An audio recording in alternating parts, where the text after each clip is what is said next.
Hello, how are you?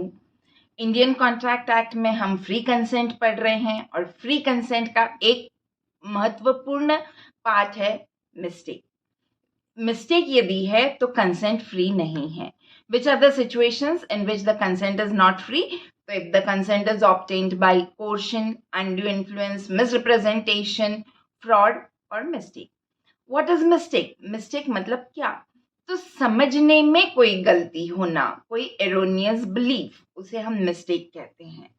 ये mistake वाला part is covered under section 20, 21 and 22 of the Indian contract act. इसका एक brief bite size video आज मैं आप लोगों के लिए लेकर आई हूं। तो व्हाट इज मिस्टेक? तो mistake is an erroneous belief और मिस्टेक की वजह से किसी की भी कंसेंट फ्री नहीं रह सकती। तो मिस्टेक को क्लासिफाई किया गया है। एक है mistake of law of own country और दूसरा है mistake of law of foreign country. No, ignorance of law of own country is no excuse. मतलब यदि आप कहते हैं कि मुझे मेरे देश के कानून की जानकारी नहीं है इसलिए ये कॉन्ट्रैक्ट अवॉइड कर सकता हूं क्या, तो आप नहीं कर सकते, because ignorance of law is no excuse. Then the second type is mistake of law of foreign country. The mistake of law of foreign country is treated as mistake of fact. Okay. Now, mistake of fact is again classified in two types: unilateral mistake, bilateral mistake. अब आपको नाम पर से ही समझ में आ रहा है, unilateral मतलब एक पार्टी के समझने में कुछ गलती, बायलैटरल मतलब दोनों पार्टी के समझने में गलती। तो जनरली किसी एक पार्टी के समझने में कोई गलती हुई इसलिए वो कॉन्ट्रैक्ट अवॉइड कर सकता है, ऐसा नहीं हो सकता।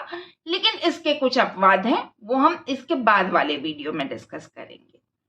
Normally if it is a mistake by one of the parties then the contract is fully enforceable, but yes, there are two exceptions to it and we will discuss those exceptions in the upcoming video. Then what is the meaning of bilateral mistake?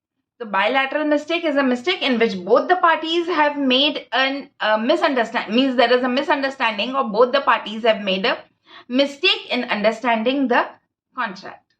Okay. So here is both the parties have committed the mistake. There is no agreement, no meeting of minds, no consensus at Adam, and as there is no consensus at Adam, the contract will, the agreement will become void agreement. It will be unenforceable from the very beginning.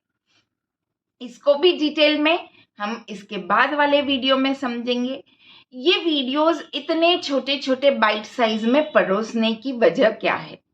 तो आप देखते हैं आजकल किसी भी शादी में आप जाते हैं तो the sweets are also prepared in small sizes और the namkeen is also given in small sizes.